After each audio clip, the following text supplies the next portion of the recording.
back in the 1940s. So he's been living here a very long time. He's still not quite a pet, but he's kind of like a mascot or a member of the team. It's very special to us here at the museum.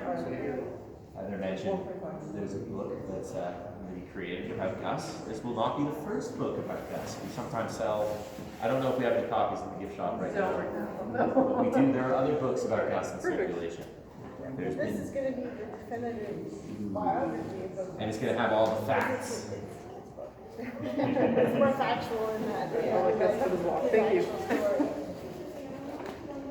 Yeah, the other book is more of a musical, what if Gus went for an adventure in the museum. But this one is going to be more of an informative book about Gus's life here at the museum. Some of you may know, one of the reasons that Gus gets books written about him and articles written about him all the time is he is the oldest gopher tortoise known, not just currently, but all time. So there's never been a documented case of a gopher tortoise living as long as our friend Gus, until Gus decided to live to be 101. So he's teaching us in real time. These fellows have more of a lifespan than we previously thought. We'll see if he's hungry. It might take him a little bit of time to get interested in the food. Sometimes when Gus is woken up, he's not immediately excited for the food. But he also, in the wild, these guys wouldn't necessarily eat every day. So if he's not hungry, that's no cause for concern. Gopher tortoises, they can go months at a time without having any food. Yeah, isn't that incredible? It's old practice. Some of you may have heard of, has anyone heard of sailors keeping turtles on their ships? This is something they used to do as a food, backup food source, because you could keep a turtle, sometimes like marine leatherbacks, you can keep them for years at a time without feeding them. Of course, that's not very nice for the turtle, so we can appreciate that our attitudes toward animals have changed over the years. These guys used to actually be not a common meal, but they were sometimes eaten by people. They used to be called Hoover chickens back in the 1920s during the Great Depression. They were named after President Hoover at the time. So again, I think we're all lucky that we don't live in a world where we need to gobble up turtles to survive. Gus, we get to learn about him here at the museum. In the 1920s, things were a little different. Less was known about gopher tortoises then, of course. Well, you saw the 1920s, right? Yep, so Gus was hatched in the 1920s. He spent his first 20 or so years in Florida. He was raised at a place called the Ross Allen Reptile Institute. So that no longer exists today, but you can find a lot of interesting videos and articles about them and their activities. A little different than a modern day museum or a modern day animal conservatory would be. So for one thing, gopher tortoises, since the 1970s, they're protected species.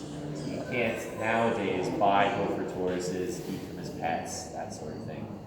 So Gus is quite literally irreplaceable. I get asked about that sometimes. If you switch Gus out and replace him every so often, there's only been one Gus. Gus, he's very special to us. The truth is, he won't live forever. One day he will say goodbye. So we take good care of him while he's here. And, I'm optimistic he won't be saying goodbye anytime soon. Although he is the oldest gopher tortoise known to exist, there are other species of turtles that live well beyond 101 on average. So the Galapagos Islands, the Seychelles Islands, Luna tortoises, those are all species that can live in their 200s.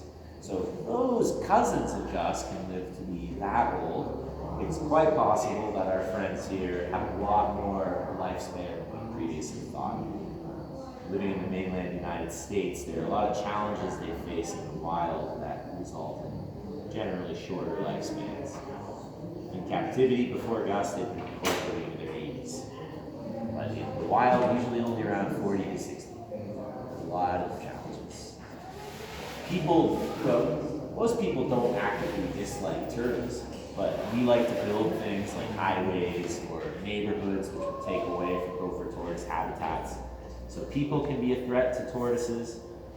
A lot of the animals people like to keep cats and dogs will prey on these fellas sometimes.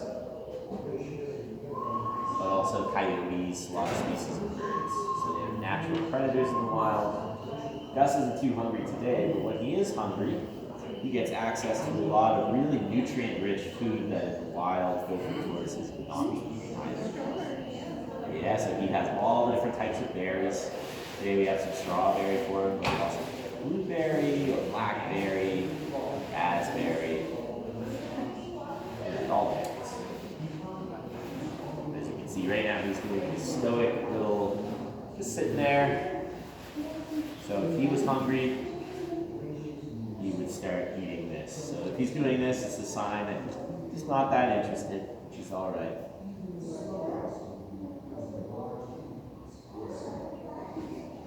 Yes, all these people are here to see you though, but it would be pretty cool if you ate something.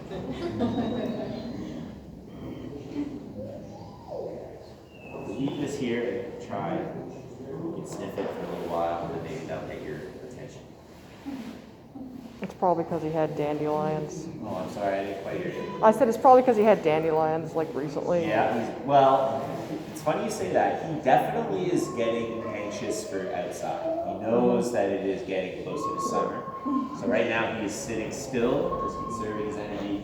But if he does start walking, there's a strong possibility he'll start going over to that door and he will literally try to dig his way through it. Yeah, I remember one time I saw him up in the carpeted area and he wedged himself in like the corner. Yeah, corners are a favorite spot for Gus.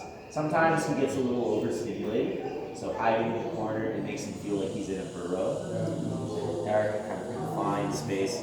But sometimes he just likes to dig. One of his favorite things to do is dig tunnels. So if he finds a corner, sometimes he'll think that that's a little area that he can tunnel. And he always has the same spots he likes to dig, so I wonder if he thinks he's actually making progress, or I don't know, it's hard to say. In the summertime proper, when he's allowed to go outside, which will be pretty soon, usually around 18 degrees or so, he digs in the backyard. So he'll dig proper burrows when he's able to.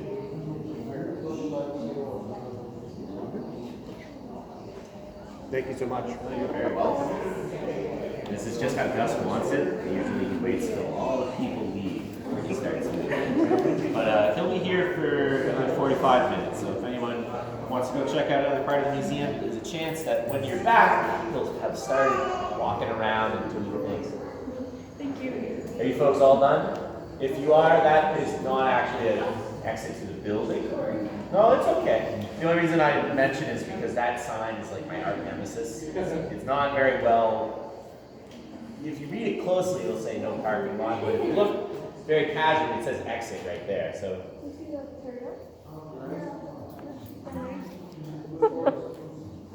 Yeah, this is Gus the Gopher Tortoise.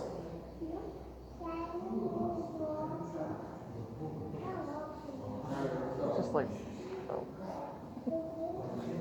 And if anyone's wondering, tortoises are turtles. I will often hear people correct. They'll be looking at Gus and saying, no, he's not a turtle, he's a tortoise. But tortoises are like a subcategory. So all tortoises are turtles, but they're the kind that can't swim. So that's what makes Gus a tortoise, is that he's not able to swim in the water. That makes sense. That's Finley. Evidence tells us that tortoises evolved from the water-dwelling variety. So you can see that his legs, you can tell how millions of years ago that probably would have been shaped more like flippers for swimming, but over time they transitioned to living more on the land. What's interesting is there's actually evidence that gopher tortoises lived in the water, evolved to live on land, then evolved to live back in the water before evolving to live back in the land again. Could not make up the Yeah, so changing circumstances, you know. Want some of that lettuce? No? Okay.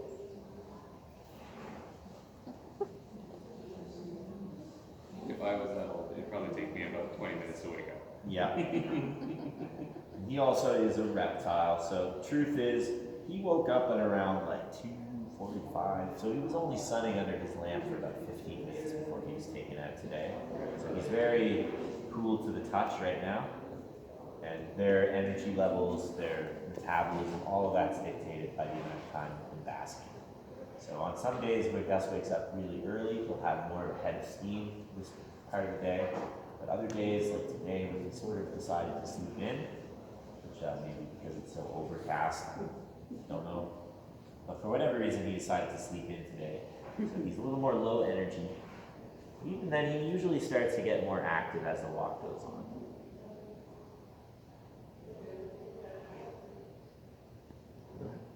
How long does it usually take basking? Like, would you prefer to bask for hours? If you Yeah, could? usually. So what'll happen after his walk today, probably, he'll bask for the next like 4 or 5 hours, just sitting under that heat lamp. So he usually basks for about like 6 to 8 hours a day. So sometimes that'll happen earlier in the morning. Sometimes he'll have more of a night basking. So it depends. But he's usually pretty acclimatized to at least waking up before his walk. He knows that 3 o'clock is when he gets his walk. When daylight savings happens, he'll actually start, if the hour gets moved back, he'll start getting active at 2 o'clock and get upset that he's not getting taken out right away. And then the opposite, when we push the hour ahead, he will sometimes get confused, like, whoa, there's a whole hour. Yeah, you guys are messing it up.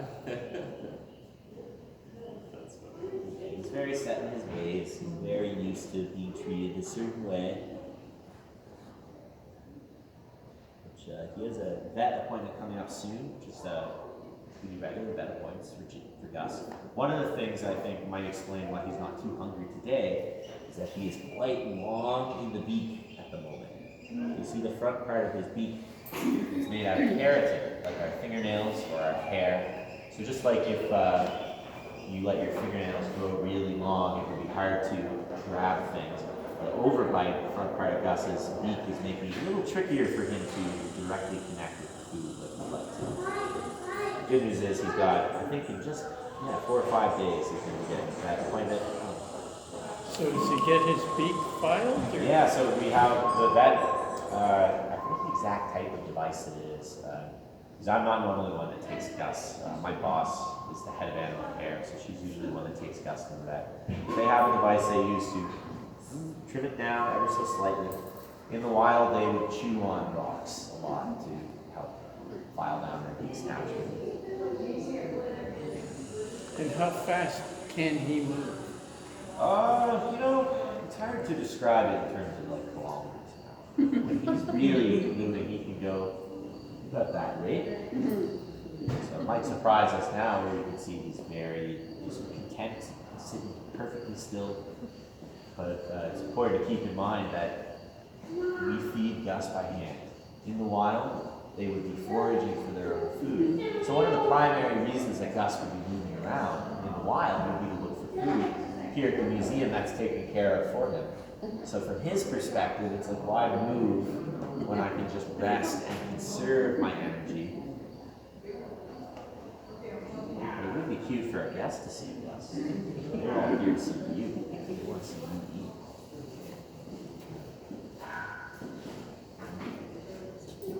Hello. Gus still not hungry, still not very active at the moment. Truth is, he doesn't know he's here to entertain anybody, so sometimes he gets lazy.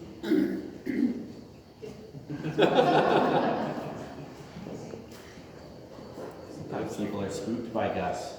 Looks like his bottomy's got like a big, like almost covering piece that comes out. Yeah. So I apologize if the exact term for this escapes me, but it's an extension of the underside of the turtle shell is called the plastron. You can see that the underpart of the shell extends outward like that. Male tortoises have a more prominent extension. They use it not unlike how deer will rut, banging against each other. Male tortoises are pretty territorial, so if they see other tortoises in their territory, they sometimes try to push them off their territory. Usually aren't very fatal encounters. Usually one tortoise just sort of gets the idea and wanders off. But it depends on the species. If anyone here has ever seen 2 male snapping turtles fight, that can get pretty intense.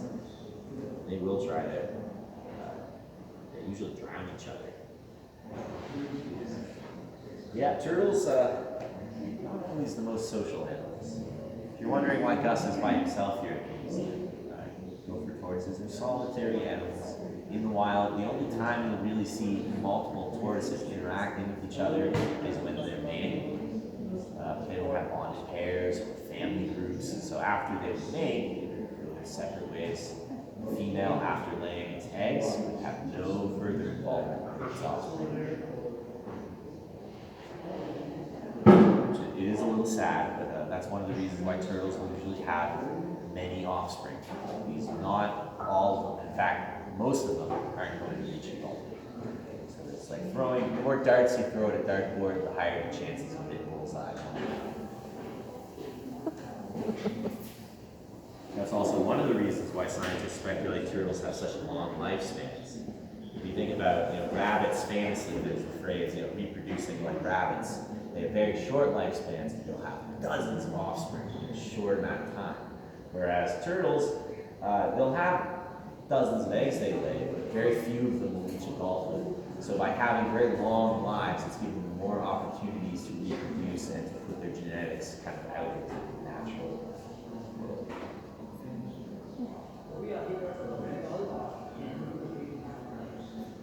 That's okay. I think Gus is getting thoroughly annoyed with me doing that.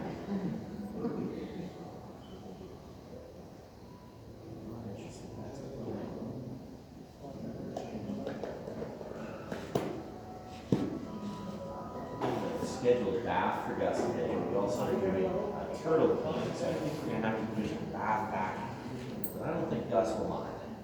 He's looking pretty clean right now, and he's a tortoise, so they can't swim. They can be exposed to water, but he still doesn't love it. So Well, one if you time- give Gus a bath, he probably get all pebbled. One time I was here, they gave him a drink with like a pitcher over the sink. Yeah, well, we'll give him a drink, and when we do that, we can wash off his face a little bit. Sometimes we'll put him in a little basin, and we'll scrub his little shell and make sure all the dry poop and things is off of him. They can get pretty messy, because they will, like Gus likes to bask under his heat lamp, so he's sitting under his heat lamp, and then he'll poop there, and then he'll kind of adjust slightly, and he just gets poop stuck under his shell. Like deflated. That's probably another reason why he does well here at the museum, is that we take very good